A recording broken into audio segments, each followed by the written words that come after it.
Welcome to my safe Gaven, everybody. Thank you guys so much for joining me for another review here on the Black Gay Comic Geek channel. If this is your first time checking me out and checking out my channel, hey, how's it going?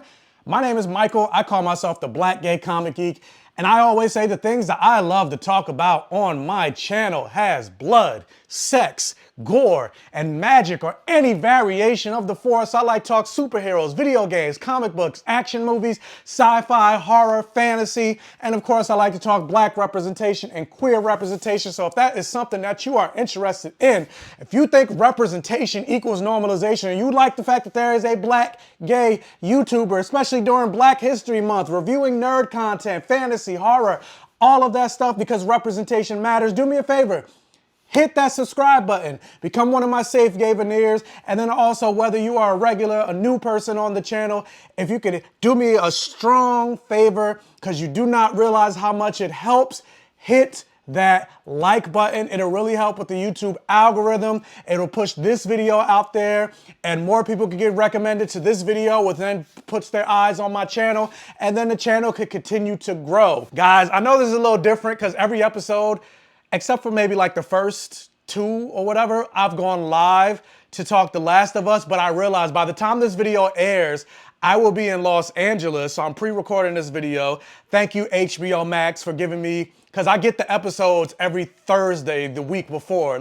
So I haven't seen, so like there are some people that have gotten the whole season before the season dropped. I'm not that lucky, but I'm still lucky enough to at least get the episode a couple days before it drops. So thankfully, I'm able to do this, pre-record the video. So that's why I'm not going live this week, because actually, yeah, like I said, when the episode airs on Sunday night, I will be in Los Angeles because I will be going to the red carpet premiere of Ant-Man and the Wasp on Monday night, because usually I go live on Monday night. So yeah, I'm gonna be at the Ant-Man and the Wasp Quantumania red carpet premiere. So I just wanted to get this video, pre-record this video and get it out. Make sure to follow me on the Pretty Picture app if you want to see the photos and all that stuff from the red carpet premiere.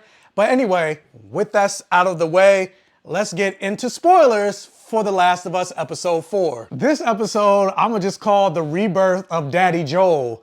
Not to be confused with Zaddy Joel or Zaddy Pascal, or, I mean, every episode he's a Zaddy, but like, because Pedro Pascal, ooh. But anyway, let me not get on the thirst trap. Stay focused, Michael. But yeah, like this episode, you get to really see Joel and Ellie's connection really starting to grow, and Joel starting to become more fond and open up more and become more protective of Ellie, especially after everything that he's been through with the loss of Tess, and then the episode that happened last week with Bill and Frank, and then Bill leaving that message to Joel, talking about like, you're meant to protect people on this earth, so you're meant to protect Tess. And he failed at protecting Tess, he failed at protecting his daughter, and so now he's like, I'm not gonna fail protecting this little girl, especially since it was Tess's last wish for me. And so that's really what you really see starting to happen in this episode. But before we get to that, we see Ellie. She has Frank's gun that we saw that she picked up from last week's episode. And again, this girl is like enamored. We've seen since we first met Ellie and her interacting with Joel and Tess, she's wanted a gun. She's wanted a gun. She's wanted a gun. And what does she get? What does she do when she gets a gun? She does what all kids do when they get a gun, real or fake. She starts playing with it. But at least I would say, I was like, at least she's smart enough that she not only took the bullet out of the chamber, she also took the magazine out of the gun. So there's no chance of her accidentally shooting her foot off or something like that. And she's better adept at using a gun than because I've never touched a gun. I've never been in like, not the same vicinity, because I've been next to like a cop or walk past a cop. So I've been near a gun, but I've never like seen a gun. So I wouldn't know how to like take the bullet out the chain. I don't know how to take the magazine off, take the safety off, any of that. Even though I would like to go to a gun range at one point just to learn how to shoot, just because I was like, because what I said last week during the live, I'm like, we all need to have a little bit of Bill in us. So I'm like, just in case, you never know, the zombie apocalypse pops off, at least let me know how to shoot. So, but yeah, so she's using the gun. Obviously, Joel doesn't know.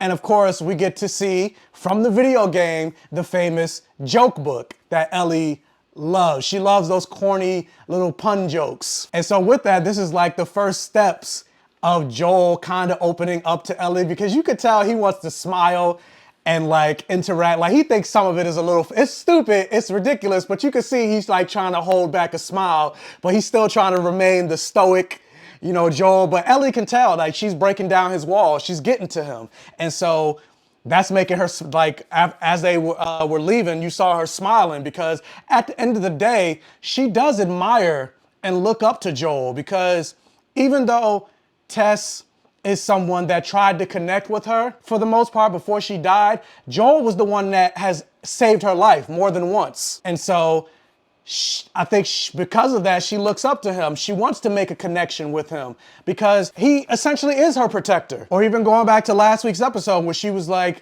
you know, the scar that he has on his head. And she's like, did you get that from what happened? And he was like, I got shot at. And she's like, that's cool. Like she's trying to connect with him. And so with that, you see more connection when you get more, which is something that we don't get in the game, more backstory between like Joel, Tess, how he met Tess, the fact that he had another crew, which I'm wondering if they're going to get more backstory into who Joel's crew was, because that's also something that they never talked about in the game, that the fact that he had a whole crew with his brother. So that's some interesting tidbits and backstory and information. I'm assuming, obviously, they all died. That's why they're no longer, it was just Joel, Tess, and Tommy. So that's the thing about this show that I continue to love. We get more backstory for people like me that have played the games multiple times and played both games. And I just restarted playing Last of Us Part 2 again.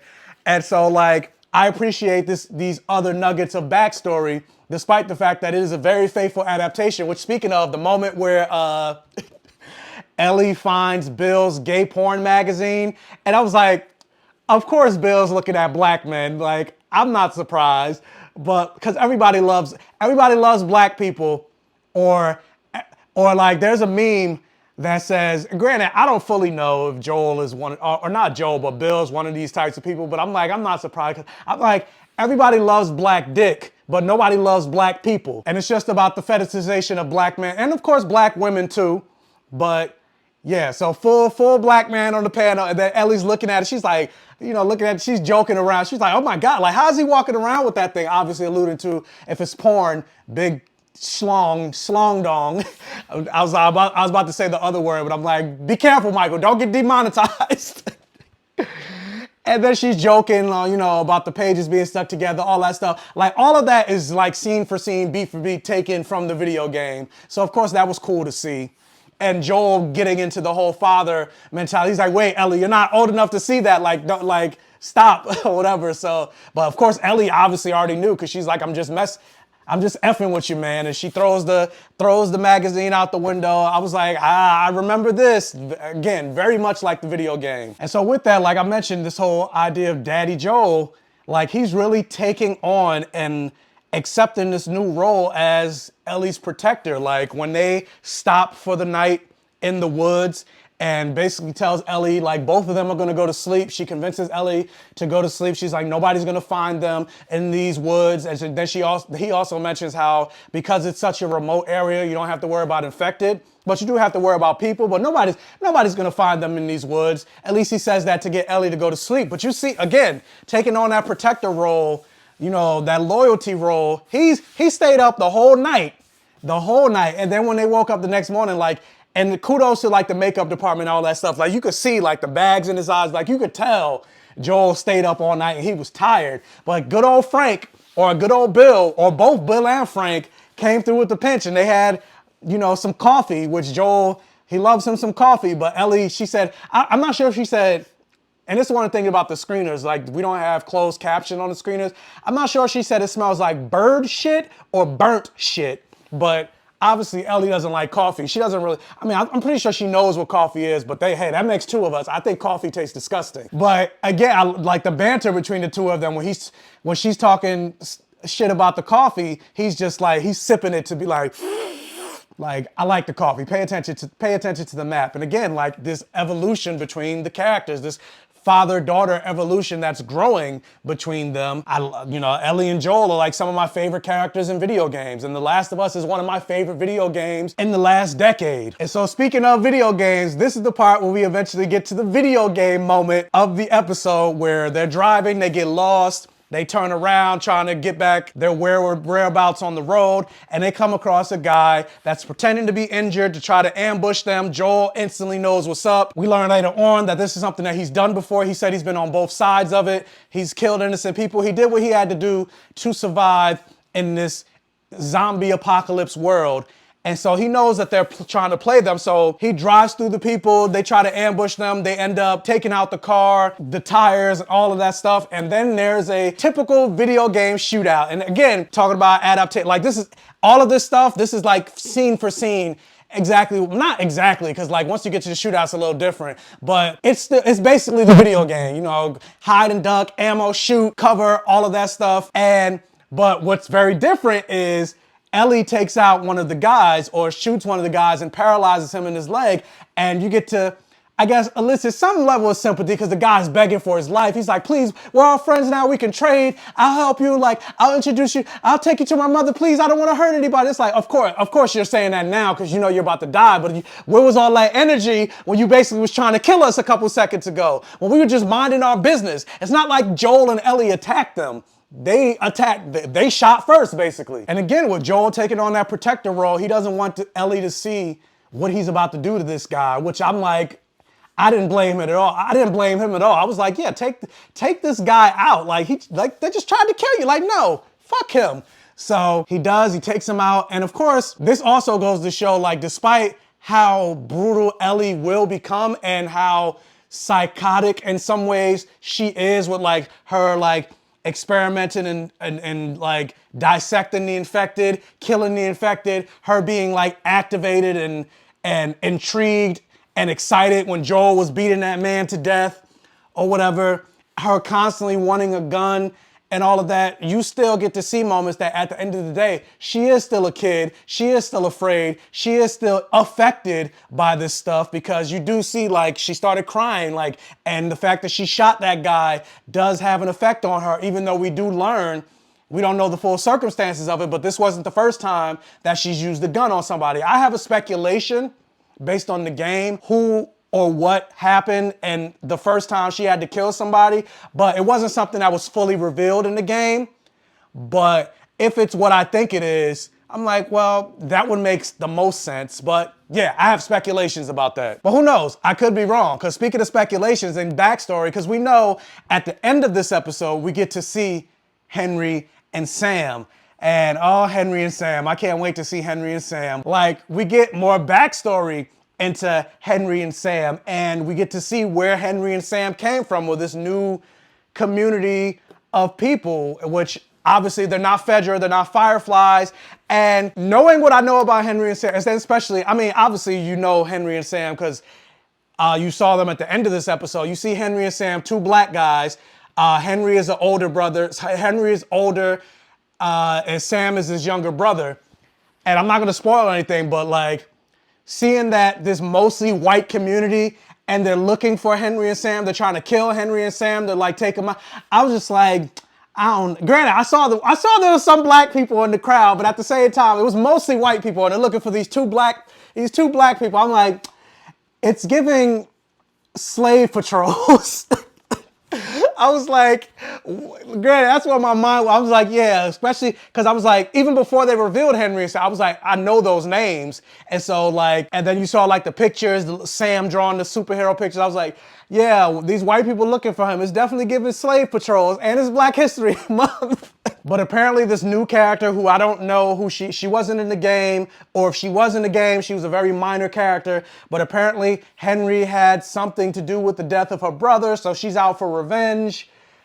So yeah, I don't know. Again, this is more backstory and different deviations from the game that I'm intrigued about because I don't know anything about these characters and this settlement. But either way, she's blinded by her pursuit of Henry to the point that she completely ignores that infected that's like, I don't know if it's like trapped underground or under rubble or it's beating through the earth to try to like, I don't know what's going on, but clearly it's strong. Clearly it's big. Obviously, from the trailers and what I know from the game, I know what kind of infected it is. Ladies and gentlemen, you're gonna get introduced to some a bloater. You would think that should be their top priority, especially considering it looks like they have the manpower. And she's like, no, let's worry about this later. Let's focus on Henry. It's like, what's the bigger threat here? Like, y'all probably should focus on this bloater.